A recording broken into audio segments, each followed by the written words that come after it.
ঢেপঢেপিত তিৰংগা যাত্ৰা সমগ্ৰ ভাৰতবৰ্ষত আৰম্ভ হোৱা তিৰংগা যাত্ৰাৰ লগত সংগতি ৰাখি আজি ঢেপঢেপি গাঁও পঞ্চায়তৰ পৰা আৰম্ভ কৰি 127 বি ৰাষ্ট্ৰীয় ঘাইপথ হৈ ঢেপঢেপি বজাৰৰ মাজেদি এক শোভাযাত্ৰা উলিয়ায়। এই অনুষ্ঠানত প্ৰায় 1000 লোকে অংশগ্ৰহণ কৰে। আমি পুনৰবাৰ জনাইছো ঢেপঢেপিত তিৰংগা যাত্ৰা সমগ্ৰ ভাৰতবৰ্ষত আৰম্ভ হোৱা তিৰংগা যাত্ৰাৰ লগত সংগতি ৰাখি আজি ঢেপঢেপি গাঁও পঞ্চায়তৰ পৰা আৰম্ভ কৰি 127 বি ৰাষ্ট্ৰীয় ঘাইপথ হৈ ঢেপঢেপি বজাৰৰ মাজেদি এক শোভাযাত্ৰা উলিয়ায়। এই অনুষ্ঠানত প্ৰায় 1000 লোকে অংশগ্ৰহণ কৰে।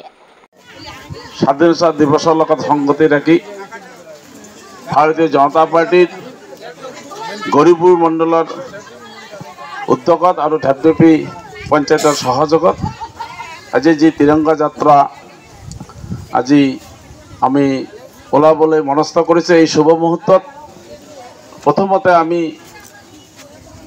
এই বীৰ বীৰাংগনাসকলক আমি শ্ৰদ্ধাৰে স্মৰণ কৰিব লাগিব, যিসকলৰ আত্মবলিদানত আমি স্বাধীনতা লাভ কৰিছোঁ।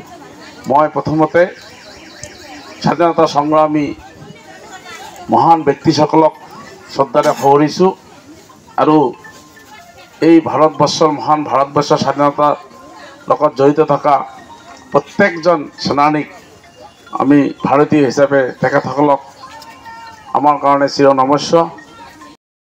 ভাৰতীয় জনতা পাৰ্টি গৌৰীপুৰ মণ্ডলৰ সহযোগত আজি যি তিৰংগা যাত্ৰা, আমি এই তিৰংগা যাত্ৰাৰ উদ্দেশ্যই হ'ল যে ভাৰতৰ যি স্বাধীনতা সংগ্ৰাম, এই সংগ্ৰামৰ যি ইতিহাস আৰু এই ইতিহাসৰ লগত যিসকল ব্যক্তি নিজৰ জীৱন আত্মবলিদান দি আজি ভাৰতৰ স্বাধীনতা আমাক আনি দিলে, তেখেতসকললৈ শ্ৰদ্ধা নিবেদন কৰাৰ লগতে দেশবাসীক আগন্তুক দিনত যি স্বাধীনতা দিৱসৰ লগত সংগতি ৰাখি আমি সকলোৱে যাতে ঘৰে ঘৰে তিৰংগা আমি লগাওঁ, তাৰ কাৰণে এই যাত্ৰাৰ আমি আৰম্ভণি কৰিছোঁ। গতিকে সকলোসমূহ ৰাইজক নিজৰ ঘৰত তিৰংগা লগাই আমি এই স্বাধীনতা দিৱস উদযাপন কৰাৰ বাবে আহ্বান জনাইছোঁ।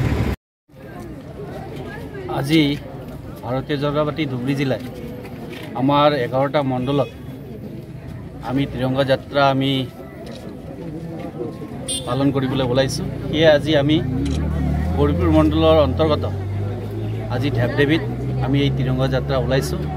তিৰংগা যাত্ৰাৰ ওলোৱাৰ মেইন উদ্দেশ্য হৈছে আমি আমাৰ ভাৰতীয় জাতীয় পতাকাখনক আমি শ্ৰদ্ধা দিয়াৰ কাৰণে আমি এই তিৰংগা যাত্ৰা আমি ওলাইছোঁ আৰু আমাৰ এই ভাৰতীয় জাতীয় পতাকা ৰক্ষাৰ কাৰণে যিসকল সৈনিকসকলে শ্বহীদ হৈছে তেখেতসকলক স্মৰণ কৰাৰ কাৰণে আৰু তেখেতসকলক শ্ৰদ্ধা কৰাৰ কাৰণে আজি এই তিৰংগা যাত্ৰা আমি কৰিছোঁ।